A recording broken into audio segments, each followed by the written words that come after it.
Hello, everyone. Welcome back to Vibe with Viv Relationship Coaching. That stands for Vision, Inspiration, Belief, and Empowerment. My name is Vivian. I'm a relationship coach and emotional doctor who specializes in mental health. And what I do here is I help you heal from toxic relationship heartbreak, help you redefine, rediscover who you are so you can have the life that you desire. So this is you. I want to say welcome. And if you're a new subscriber, thanks for coming on. An old subscriber who is watching again, I appreciate you and love all the support. If you haven't subscribed yet to my channel, I'd love to invite you to subscribe so you can, get these videos when they come up. And you can also share with someone who you think would benefit. So today, what we're going to be talking about is why you keep attracting the same kind of man.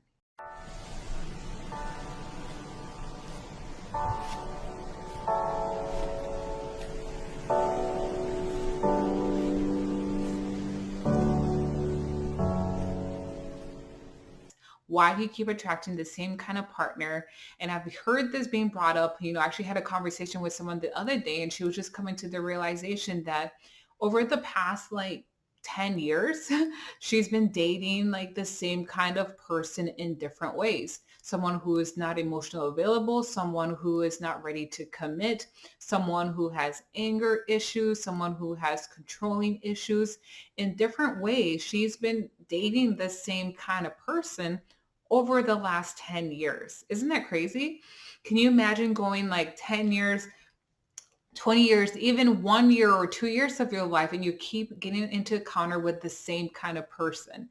So typically when we hear someone say that, oh, when I've heard someone say, I keep dating the same kind of man, it's usually a negative connotation. It's usually the negative side of the man, right? Where we're seeing where the person is dating someone, like I said, who has controlling issues, maybe anger issues, maybe not ready to commit, someone who may be a narcissistic person, right? So they find that they keep attracting this kind of person, even though they realize they don't want to be with them, but for some reason they find themselves with this kind of person and they're not sure why.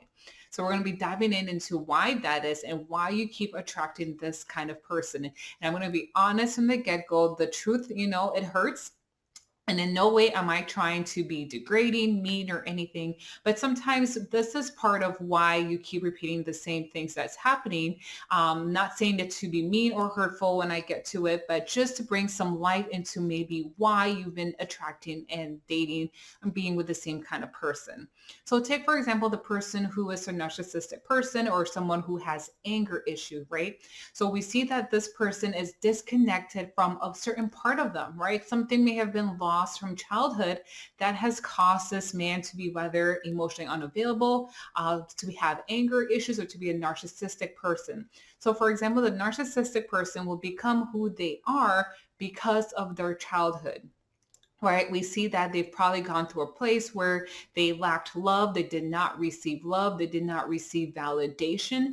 And because of that, they went to the extreme opposite where they use that to manipulate people, right? So because they can't feel that love, feel the emotion, they will use that as a way to manipulate and control people and be self-centered. Right. So let's even take the person who has anger issues. Someone who has anger issues may have grown up in a home where there was a lot of argument, right? A lot of misunderstanding.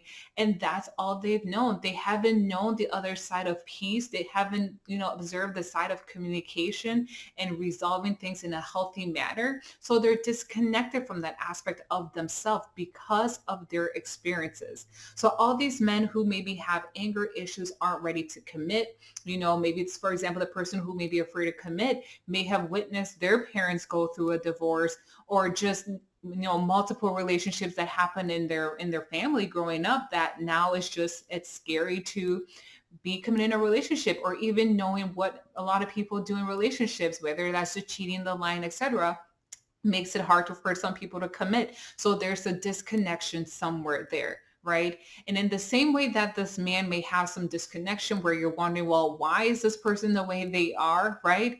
And what I was saying before, I don't say this to be mean or degrading, but because of that disconnect, that's what the man's going through, right? That's why they may be unavailable emotionally for you. And the reason why you may be attracting that is because somewhere along the line, you have also experienced some form of brokenness that maybe you don't even realize that you've experienced. You haven't processed it, you haven't thought of it, but also somewhere along the line for you, you've had some disconnection within yourself that's causing you to have these kind of men be attracted to you, or you entertaining these kind of relationships. And like I said from the get-go, I don't say that to be degrading or to be mean, but just to shine some light into an area that could be going on in your life that could be causing you to continue dating these kind of men. Right. So when I talk about, some kind of disconnect in your life, again, it goes back to our childhood experiences. So the reality is that we will tend to repeat things that we saw as children. So if you grew up, for example, in a home where you saw two parents who had a loving relationship, who were, respectful of each other, communicating well, there was a sense of understanding, love, when they had issues, they were able to resolve it in a healthy adult manner. As a child, you will tend to look for that. You will tend to want to repeat that because that's the model that you have experienced. That's the model that was there for you. So you would naturally want to repeat that. But now if you take the opposite of that and you experience where maybe there was unhealthy communication, maybe there was emotional distance in the, relationships that you saw growing up. Maybe there was a silent treatment that was present. Maybe you experienced that. Maybe you weren't validated, right? You didn't get that love. And because of that, you seek that in different things and people to fill that fulfillment. And with that, now you now go out seeking relationships and people that really don't serve you. So as kids, if we don't see that role model, if we don't receive that validation, our self-esteem will be low. How we perceive ourselves will not be the best. Our self-confidence, although we may say we're confident or we have high self-esteem, deep down, we actually may not feel it. So all these things, how you're conscious, just your self-consciousness of yourself, it goes deep rooted to what we've experienced as children, what's been modeled for us, and then we repeat it. So it is not your fault, but there are internal things that are within that you need to go in and heal some of those wounds, really dig deep and understand why you may be feeling the way you're feeling, what's been going on, because typically it's an internal thing going on where your self-esteem may have been hurt growing up, that love for yourself may have been hurt growing up, the self-confidence for yourself may have been hurt growing up. And because of that, there's some kind of disconnect. And now you seek for some kind of validation, some kind of approval from people who don't deserve your love. But because that's all you know, it feels very familiar. It feels okay. And it feels like you're able to entertain that relationship, even though it doesn't serve you. But like I said, it is not your fault, because if that's all you've known, if that's what you've been exposed to and have experienced in the past, we will tend to repeat that until we realize, okay, something's got to give, something's got to stop, because I can't keep continuing on with the same pattern. And until you get to that place where you're like, something needs to stop, we will tend to keep repeating dating and being in a relationship with these kind of people we don't want to be with, until something causes us to pause, to take a break, where there's a life-changing incident or something that happens that causes you to really pause and take a look at yourself and ask, why am I repeating the same kind of cycle, being with the same kind of men, right? So it goes back to self. A lot of the things I talk about goes back to self and the internal work that has to go on. So if you've been dating the same kind of person, a negative person that you do not want to date, or be in a relationship or even a marriage, whatever the case is, a partnership, at some point we have to start looking at self. And again, I don't say that to be hurtful or to be mean, but at sometimes we are the common denominator in some of these relationships, and we have to pause and realize, why is that, and ask ourselves the hard questions. If it's a childhood thing, we need to go back and process that childhood thing, because it'll keep coming up, unfortunately, until we're able to address that and we can resolve the triggers that come on. So what you can do today, right now, I want you to start processing your past relationships. That can go as far back as childhood. That can go as far back as last month, last week, whoever you were just past with, whatever the case. Start processing your past relationship and identify what in those each of those relationships, what about them was triggering to you? What triggered you? What made you feel like this needs to stop? I can't accept this. I can't tolerate this. What about that relationship was triggering to you? Because when you identify what it is, what that person did, and how you responded to that, you can start taking steps to reprogram that and alter the way you used to respond in the past so that you can start learning from it so you don't repeat the past that has been going on. So go back and start identifying each relationship that was triggering for you, that was not healthy for you, and identify what part of it did you not like, what part did you play a role in, and what can you learn. And sometimes it's where you need that therapy or a coach to help you process this, because this is very hard to do by yourself in order to have almost a third person's perspective on your life. So first, we need to go back and process those past relationships all the way from childhood. Once you've done that, I want you now to start reprogramming and understanding what a healthy relationship look like. If for the longest time you've been tolerating, emotional distance, someone who feels like they're the boss over you, someone who is always arguing with you, someone who is into substance use, someone who is not respectful or even just emotionally there for your emotional needs, we have to go back and start readdressing what an actual healthy relationship looks like and what does that mean for you? Because like I said before, we will just kind of repeat some of the things we've seen in the past unknowingly and think that's normal when it's not normal. So start asking yourself, what does communication look like? What does respect look like? What does love look like? What does commitment look like? What does that look like for me? Right? When you can start defining what a healthy relationship looks like for you can now start looking for that in your relationships and cultivating that in your relationships. But if you don't know any better, you will keep repeating that same pattern.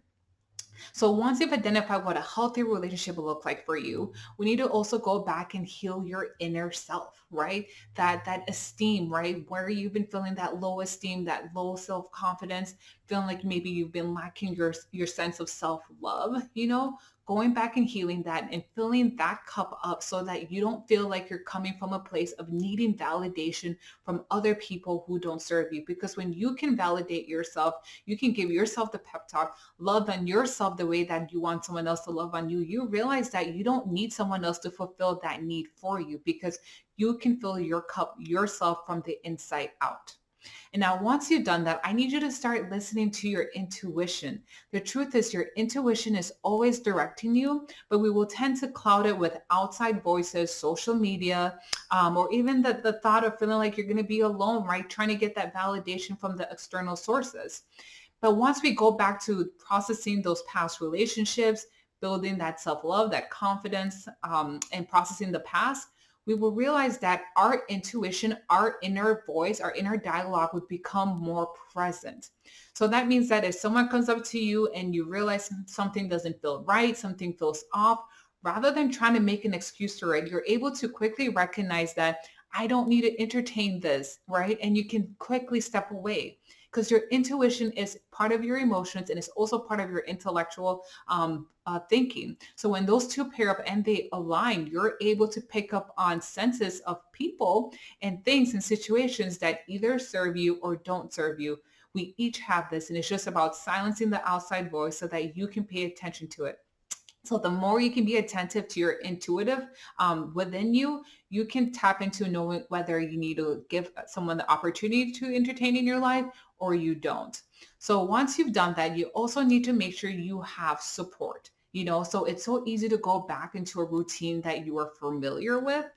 That's with everybody. That is with me. If I don't get support, I will go back to the things that I keep doing, and that's just human nature. So I want you to get support, right? Get a therapist, get a coach, get someone who will keep you accountable on this new track that you are on so that you don't keep repeating that same cycle. And like I said, it's hard to process your own internal dialogue, your own internal past, by yourself. So getting that support can help so that you can process why you've been the way you are and why you have been accepting and tolerating relationships that don't serve you. Because once you do that, you can now reprogram those things and start attracting healthy relationships. So I also offer coaching services. So if this is you, and you feel like this would be helpful for you, I would love to connect with you and help you so that you can stop attracting and being with the kind of man that does not serve you. Yeah, so you deserve better. You want peace, you want love, you want to be accepted, and that has to come from within and then to out, and then you can attract that.